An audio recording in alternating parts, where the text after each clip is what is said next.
Assalomu alaykum. Men shifokor Tashmatova Sevara Rashidovna Akfa Medline universitet klinikasida bolalar nevrologi bo'lib ishlayman. Ushbu videoda epilepsiyaga oid eng ishonchli va ilmiy asosga ega zamonaviy tibbiyotdagi ma'lumotlarni sizlar bilan bo'lishamiz. O'zi bu qanday kasallik? Kimlarda uchraydi? Belgilari, tashxis qo'yishi va davolash yo'llari qanday? O'zingiz yoki yaqinlaringiz uchun ushbu kasallikka oid savollarga javob izlayapsizmi? Biz aynan shu maqsadda sizga eng ishonchli ma'lumotlarni taqdim etish uchun shu yerdamiz. Epilepsiya keng tarqalgan nevrologik kasallik hisoblanadi. Dunyo bo'yicha 50 milliondan ortiq insonlarda bu holat uchraydi.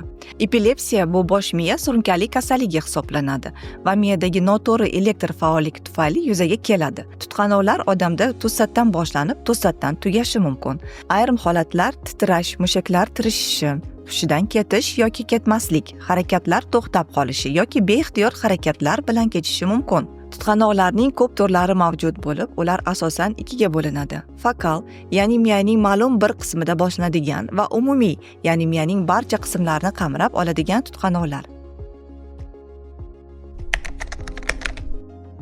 Epilepsiya har qanday yoshda uchrashi mumkin. Yoshi katta insonlarda epilepsiya ko'p holatlarda insult yoki bosh miya o'smasi kabi boshqa nevrologik muammolar oqibati yuzaga keladi.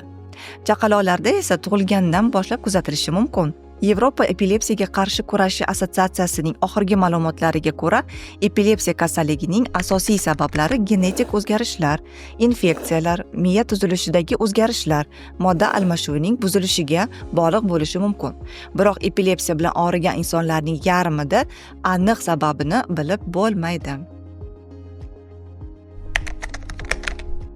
Miya inson tanasidagi ko'plab faoliyatlarni boshqargani sababli tutqanoqlar miyangizdagi har qanday jarayonga ta'sir ko'rsatishi mumkin. Shu bois belgilari har xil bo'lishi mumkin.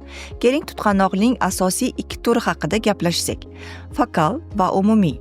Fokal tutqanoqlar ikki xil ko'rinishda sodir bo'ladi. Inson hushini yo'qotishi yoki yo'qotmaslik bilan kuzatiladi.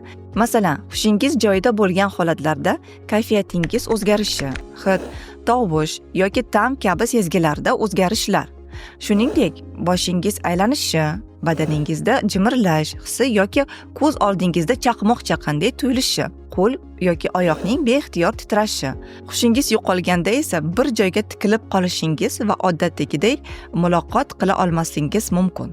Bunday tutqanoq paytida qo'llarni ishqalash, beixtiyor chaynash, yutinish yoki doira bo'ylab aylanish kabi holatlar kuzatiladi. Bosh miyaning barcha qismini qamrab oladigan umumiy tutqanoqlar turli ko'rinishda namoyon bo'ladi. Absans tutqanoqlar bir joyga tikilib qolishi bilan xarakterlanadi. Bu holatlarda ko'z pirpirashi va lablarni chapilatishi ham kuzatilishi mumkin. Tonik tutqanoqlarda qo'l va oyoqlar taranglashadi. Buning aksi bo'lganda atonik tutqanoqlarda esa mushaklar nazorati yo'qoladi. Taranglashish o'rniga barcha a'zolar bo'shashib ketadi.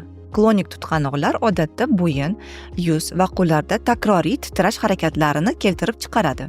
Klonik tutqanoqlarga o'xshash bo'lgan mioklonik tutqanoqlarda qo'llarda to'satdan qisqa siltinishlar yoki titrashlar paydo bo'ladi. Oxirgi turi esa tonik klonik tutqanoqlaridir. Nomidan ko'rinib turgandek, bu turdagi tutqanoqlar ham tonik, ham klonik belgilari o'z ichiga oladi. Tana taranglashuvi va titrashi, siydiqni ushlay olmaslik yoki tilni tishlab olish ham sodir bo'lishi mumkin.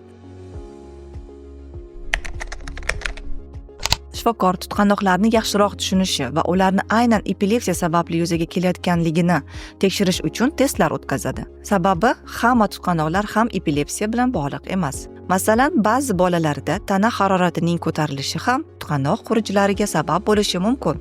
Bunday bir marotaba kuzatiladigan xurujlar epilepsiya diagnoz qo'yishga sabab bo'la olmaydi.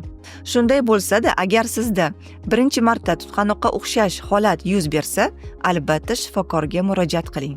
Shifokoringiz holatni aniqlash va epilepsiya bor yo'qligini bilish uchun eng asosiy tekshiruv usuli elektroensefalogramma, ya'ni miyaning elektr faoliyatini aniqlaydigan test o'tkazadi. Holatni yanada yaxshiroq o'rganish uchun shifokor qo'shimcha tekshiruvlar, masalan, MRT, KT, qon tahlillari, genetik testlarni o'tkazishi mumkin.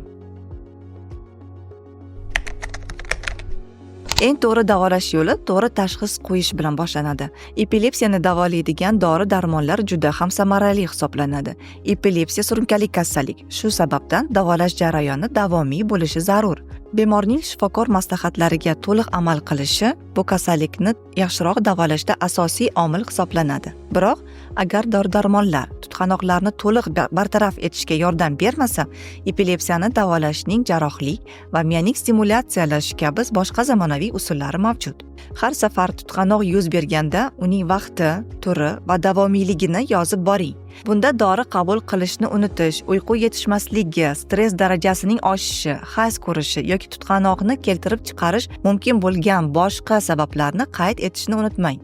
Agar tutqanoqlar odatdagidan ko'proq bo'lsa yoki uzoq vaqt davom etsa, bir necha daqiqa ichida bir necha marta tutqanoq takrorlansa, tutqanoq vaqtida nafas olishda qiyinchiliklar paydo bo'lsa, oldingidan farq qiladigan tutqanoqlar kuzatilsa, zudlik bilan shifokorga murojaat qiling. Agar tutqanoq xurujini boshdan kechirayotgan inson yonida bo'lsangiz, uning og'ziga hech narsa solmang. Xavotir olmang, tilini yutib yubormaydi. Ularni mahkam ushlashga emas, balki bemorning jarohatlanishini oldini olishga harakat qiling. Epilepsiya yuqumli kasallik emas, shuning uchun uni yuqtirib olishingiz mumkin emas. Hozirgi vaqtgacha insonlarning nima sababdan epilepsiyaga chalinishi sabablari to'liq o'rganilmagan. Lekin Yevropa epilepsiyaga qarshi kurashish assotsiatsiyasi bilimlarimizni oshirish va davolash usullarini takomillashtirish yo'lida izchil izlanishlar olib bormoqda. Davolash usullarining takomillashuvi esa bemorlarning hayot sifatini yaxshilashga yordam beradi. Agar shu kabi qiziqarli tibbiy ma'lumotlarga ega bo'lishni istasangiz, bizni Med36 sahifasida kuzatib boring. Bizga sizning sog'ligingiz juda ham muhim.